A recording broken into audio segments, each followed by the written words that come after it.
দিন বাংলাদেশ থাকবে ততদিন জয় বাংলা থাকবে।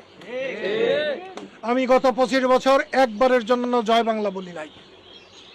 আজকে শপথ করে গেলাম মায়ের কবরে বাবার কবরে যে আজ থেকে আমি জয় বাংলা বলবো। জয় বাংলা হবে আমাদের সবার। বাংলাদেশের স্বাধীনতাকামী মানুষের আজকে আমার মায়ের মৃত্যুবার্ষিকী। আজ থেকে 20 বছর আগে আমার মা আমাদের থেকে চলে গেছেন। মা যখন চলে যায় আমি চোখে অন্ধকার দেখতাম, সারা দুনিয়া আমার কাছে ফাঁকা মনে হয়েছে। এই 20 বছর কি করে বেঁচে আছি তাও ঠিক আমি জানি না। আমি এখানেই জন্মেছিলাম। এইখানে যে গাছটা আছে জাম গাছ, আরেকটা বড় জাম গাছ ছিল, তার পাশে আমার নারী পোতা হয়েছিল যাতে আমি ভালো হই। আমি ভালো হয়েছিলাম কিনা জানি না,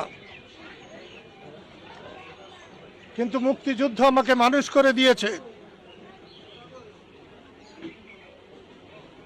মুক্তিযুদ্ধে আমি রুখে দাঁড়াতে পারবো এটাও আমার ধারণা ছিল না। তখন আমাদের নেতা ছিলেন বড় ভাই লতিফ সিদ্দিকী। আমরা তার নেতৃত্বেই চলেছি। আল্লাহ আমাদেরকে জয় দিয়েছিলেন, বাংলাদেশ স্বাধীন হয়েছিল। আজকে এত দালান কোঠা, ঘর বাড়ি, রাস্তাঘাট, বাংলাদেশ স্বাধীন না হলে এর কিছুই হতো না। কিন্তু বড় দুর্ভাগ্যের বিষয়, আজ অনেকেই সেই স্বাধীনতাকে মনেই করতে চায় না। 5ই জানুয়ারি, 5ই আগস্ট হাসিনা সরকারের পতন হয়েছে। কেউ কেউ মনে করতে চায় যে এটা স্বাধীনতার পতন হয়েছে। না, কোনো মতেই না। স্বাধীনতা না থাকলে আজকে যে নেতারা একটা বিপ্লব ঘটিয়েছে, আমি তাদের বিপ্লবের জন্য তাদেরকে সাধুবাদ জানাই।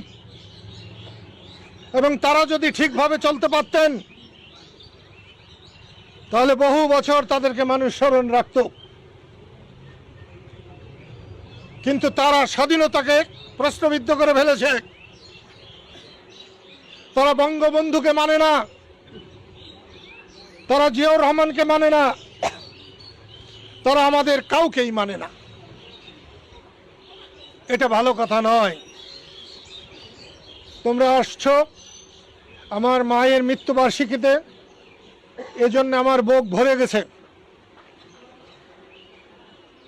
71-এ বড় ভাই আমার পাশে ছিলেন, জয়ী হয়েছিলাম।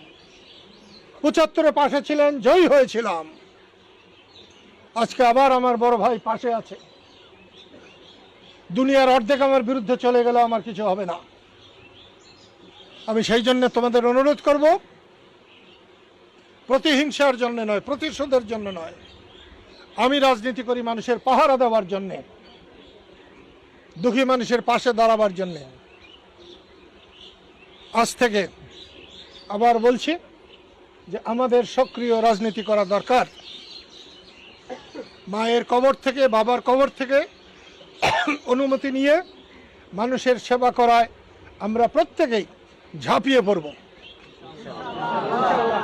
আমি রাজনীতির সময় রাজনীতি করি, ধর্মের সময় ধর্ম করি, নামাজের সময় আমি নামাজ পড়ি। আমি একটাকে আরেকটার সঙ্গে কখনো জড়াই না। সেই জন্য আজকে আমি রাজনীতি কোনো কিছু বলতে চাই না। তারপরেও বলবো, গত 26শে মার্চ জাতীয় স্মৃতিসৌধে জয় বাংলা স্লোগান দেওয়ার জন্যে কয়েকজনকে গ্রেপ্তার করা হয়েছে। আমি এর নিন্দা জানাই। স্বাধীন বাংলাদেশে জয় বাংলা ছিল মুক্তিযুদ্ধের স্লোগান। এটা কারো দলের নয়, কারো ব্যক্তির নয়, কোনো গোষ্ঠীর নয়। এটা মুক্তিযুদ্ধের স্লোগান, স্বাধীনতার স্লোগান। যতদিন বাংলাদেশ থাকবে ততদিন জয় বাংলা থাকবে। আমি গত 25 বছর একবারের জন্য জয় বাংলা বলি নাই।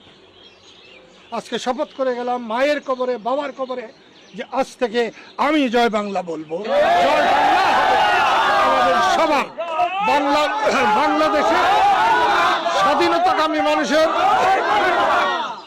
স্বাধীনতাকামী মানুষের বাংলাদেশের মানুষের হবে জয় বাংলা। আল্লাহ আমাদের সবাইকে তার পবিত্র আরশের ছায়াতলে রাখুন। ধন্যবাদ। জয় বাংলা।